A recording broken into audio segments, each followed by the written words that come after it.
Hello అండి అందరికీ welcome back to my channel. ఇప్పుడు the game you never play alone అనే ఒక వెబ్ సిరీస్ రివ్యూ ఇవ్వబోతున్నా. సో ఈ మూవీలో శ్రద్ధా శ్రీనాథ్ గారు యాక్ట్ చేశారు. చాలా బాగా యాక్ట్ చేశారని చెప్పాలి. ప్లాట్ చెప్తా. ఫస్ట్ ప్లాట్ ఏంటంటే ఒక గేమింగ్ కంపెనీ ఉంటుంది మూన్ బోల్ట్ అని. అందులో ఒక కావ్య అనే పేరు శ్రద్ధా శ్రీనాథ్ గారు యాక్ట్ చేశారు. ఆవిడ హీరోయిన్ అనమాట. మొత్తం అంతా ఆవిడ హీరోయిన్ సెంట్రిక్ కింద తిరుగుతుందని చెప్పాలి. అందులో ఆవిడ వర్క్ చేసినప్పుడు ఒక అవార్డు విన్ అయ్యాక ఎలాంటి పరిస్థితులు అంటే ఆన్లైన్ ట్రోల్స్ అవనియండి, తర్వాత ఒక డార్క్ వెబ్ సంబంధించిన రిలేట్ చేస్తారు, అసాల్ట్కి కూడా గురవుతారు. తర్వాత దాన్ని ఎట్లా వాళ్ళు రిజాల్వ్ చేశారు, ఎలా వాళ్ళు ఫైండ్ అవుట్ చేశారు అనేది కంప్లీట్ వెబ్ సిరీస్ ప్లాట్ అనమాట. సో పాజిటివ్కి వస్తే మాత్రం ఆ గ్రిప్పింగ్ని చాలా బాగా క్యారీ ఆన్ తీసుకెళ్తారు.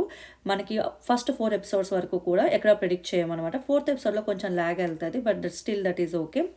మోడర్న్గా ఇప్పుడు ఉంటున్న సోషల్ నెట్వర్కింగ్లో అందరూ అమ్మాయిలు ఎదుర్కొంటున్న పరిస్థితుల్ని ఒక డిఫరెంట్ విధానంలో వీళ్ళు గేమింగ్తో కనెక్ట్ చేయడానికి ట్రై చేశారు. ఒక విధంగా సక్సెస్ అయ్యారనే చెప్పాలి. మనకు కూడా ఆ గ్రిప్పింగ్ని హోల్డ్ చేస్తుంది, అంటే ఎక్కడా కూడా రివీల్ చేసేటట్లు ఉండదు. ఒక 4th ఎపిసోడ్కో 5th ఎపిసోడ్కో వచ్చేసరికి 50-50గా మనం అనుకోవచ్చు, ఓకే వీళ్ళు కాదు వీళ్ళు, వీళ్ళు కాదు వీళ్ళు అని. కానీ మధ్యలో కొన్ని క్లూలెస్ పాయింట్స్ వదిలేస్తారనమాట. ఎక్కడో కొంచెం మిస్సింగ్ కనెక్షన్ అనేది ఉంది.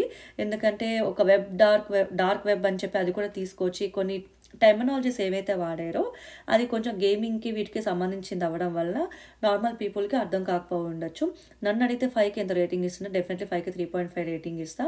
ఎక్కడైతే డిసప్పాయింట్ అవ్వరు. ఖచ్చితంగా మీరు ఒక సస్పెన్స్ థ్రిల్లర్ చూడాలి అని అనుకుంటే నేనైతే ది గేమ్ వెబ్ సిరీస్ చూడొచ్చు అని చెప్తాను. అండ్ ఫ్యామిలీతో చూడొచ్చు అంటే పిల్లలతో చూడొచ్చు అని అంటే నేనైతే నో అంటాను. ఎందుకంటే కొంచెం ఫిజికల్ అసాల్ట్ అండ్ కొంచెం కిస్సింగ్ సీన్స్, ఇట్లా కొంచెం అన్కంఫర్టబుల్ సీన్స్ అని చెప్పాలి నేను క్లియర్గా చెప్పాలి అంటే. సో నెట్ఫ్లిక్స్లోని తెలుగులో కూడా ఉంది ఇది. ఖచ్చితంగా ఎవరైనా వీకెండ్ ఒక షార్ట్ టైమ్ వెబ్ సిరీస్ చూడాలి, ఒక క్విక్గా కంప్లీట్ అవ్వాలనుకుంటే go and watch. Thank you.